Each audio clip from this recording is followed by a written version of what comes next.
this video I'm going to talk about how to get the best out of your power work. So that would be, the sprinting,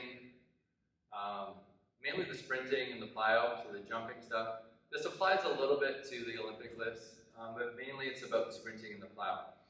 Because you can do that wrong, right? So you can do all the sprinting you want and the plyo work you want, but if you do it wrong, you'll see improvement. Because anytime we do something, we get improvement, but you might not see as much improvement. Okay, so I'm going to talk to you about what I've experienced and what I've learned through the research from some pretty knowledgeable people on how to do it right. All right. Now the biggest thing with this stuff is the rest part. Okay. So when we're sprinting, 90 seconds is the really low end of rest.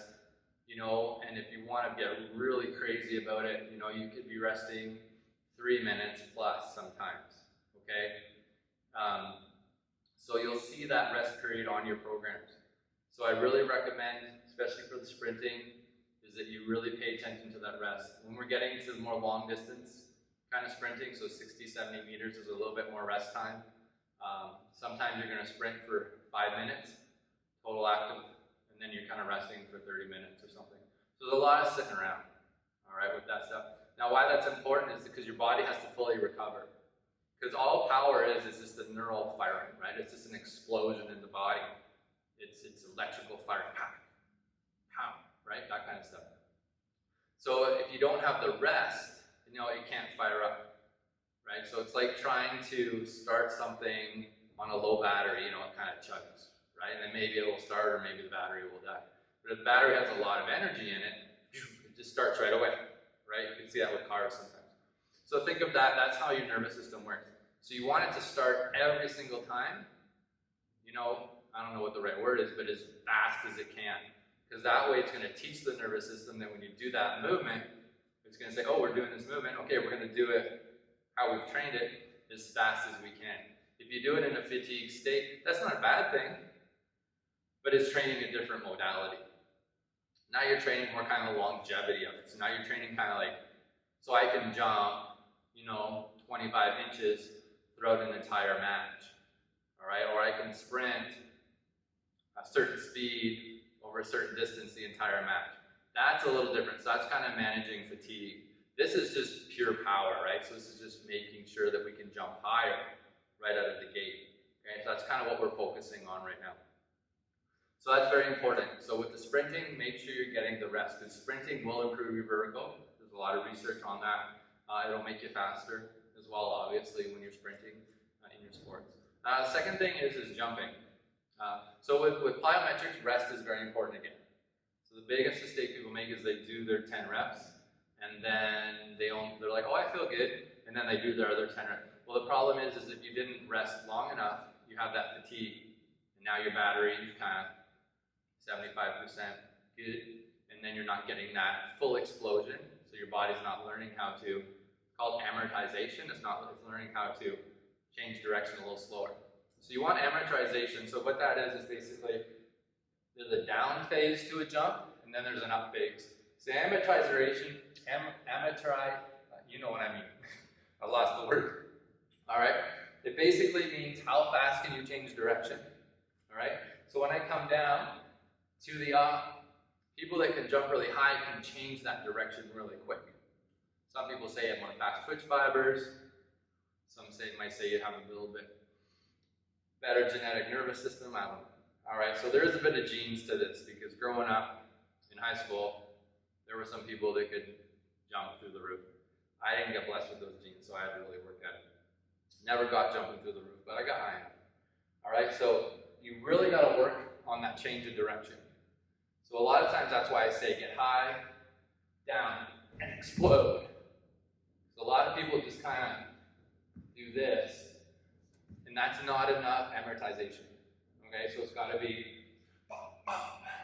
right, so you can make those noises, right? It's got to be some kind of noise in there, a big change, right? So that will, so with the plyo, the amortization is really important. I'm just butchering that word now. And the rest is very important. So if you kind of think about those two things, you'll get better results. And that's just not me saying, that's the research, because that's what the nervous system is being trained to do. is being trained to work when it's ready to go, around 100% ready, and is being trained to change direction really quickly. So it makes sense, right? If we do those two things. So I think that's about it. So I just wanted to chat a little bit about the sprinting and the jumping. Oh, and then with the Olympic list. So the Olympic lists are a little trickier because there's a lot more mechanical movements with that. So with your Olympic list right now, mainly the deadlifts, just work on a good pace. All right, work on a good pace, nice and controlled. When you get into the cleans, that's where you can get a little bit of a, so it's 1, 2, 3. So I can get a little bit of a change of direction right here. 1, 2, 3. So the quicker I go from 2 to 3, the more power output I'm going to get. The problem with that is when I go fast, now I start to, extend the back, and that's not good. So with the cleans, it's just 1, 2, 3. That felt good. All right, here we go. 1, 2, 3. Okay, that felt good. Okay, if you start to get the lower back, just make sure that slow it down. All right, just focus on that. So that's why a lot of times I don't really talk a lot about power with the Olympic list. That will just be a progression, as you get stronger and as you get better at those kind of lifts. So if you're beginning out just sprinting plyo, that will make you more powerful. Work on sprinting rest, okay? There is a bit of technique to that. We're going to go over that later. Just kind of sprint what's comfortable. You'll sprint one time and you'll be like, well, that felt good. I felt fast. Well, try to mimic that. Oh, the other thing with sprinting too is use a stopwatch. So I'm not sure I mentioned this, I don't think I did, but with sprinting is you have to go as fast as you can every time. If you don't go as fast as you can every time, you're not getting the power output that's going to facilitate that change of the nervous system. And again, that's why it's important to rest. So that's another thing you can check too. So, like if I'm doing my 10-meter sprint, I don't even know what a good time is right now off the top of my head, but let's say it's 2 seconds. Oh, I know. Yeah, so let's say it's 2 seconds. Okay, let's say it's 1 point, a good time, about 1.65, 1.7. Okay, so my 10-meter sprint's 1.7. I do it again, it's 1.9. Well, two things happen there. Number one is you didn't try hard enough. Or number two is you're fatigued. Okay, so you've got to really pay attention to that. So that's why it's really good to use a stopwatch, or if you have a friend. All right, and the way that you clock the watch, how I learned when I was getting taught all this stuff, is as soon as I move, that person can start the watch. That's usually the best way. I found it the best way. That's how I was taught. It works really well. Because if they say go, right, then you're kind of delayed and it doesn't work really well. So just have someone with a watch, and as soon as you move, they start the clock, and if they just do that every time, you should be good to go. So use a stopwatch, especially with the sprinting, because it'll ensure two things. Number one, it'll make sure you're pushing hard every time. All right, you could use someone to sprint against as well. And the second thing is you can check the rest, right? So if you're off by 1/100th of a second or more, 2/100th of a second, then you're like, oh, maybe you're getting fatigued. Okay. So there's just some ideas. I know I kind of rambled on there a bit at the end, but I had a question about power and speed. I get a lot of those questions. So those are some tricks that I know. I'm sure I'll learn more as I go, but those will really help you out. And the last thing too, just to remember, is nutrition and sleep. Okay, so nutrition is really good. So just the basic advice I can give is just take the sugar out. Take the sugar out. Eat clean. Eat good. You'd be surprised what has sugar in it. I probably shouldn't name things, but biggest one people like cereals.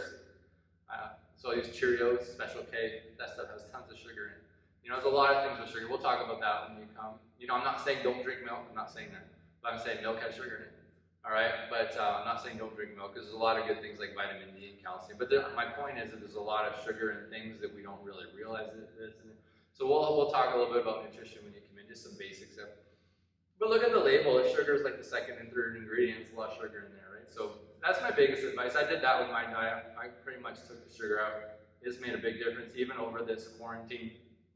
I've only put on 3 or 4 pounds. It's been great, and I've been eating really well and doing a couple workouts with my clients and that kind of stuff. I haven't been going crazy or anything, but the diet is huge. So that's a big thing when you're training too. If you want to get a lot of bang for your buck, eat good, you know, pay attention to your nutrition, and then get sleep, you know, so 7 to 9 hours a night is what you should be getting, and that will, you know, if you're getting more than 7 hours of sleep at night, you know, and you're learning something new, I believe it's around 20 to 30% retainment of that learned skill, whereas if you get less than 6 hours of sleep, I think it's close to that number, close to 20% decrease in learning in that skill, right? Are you worse? You're 20% worse the next day versus 20% or 30% better the next day.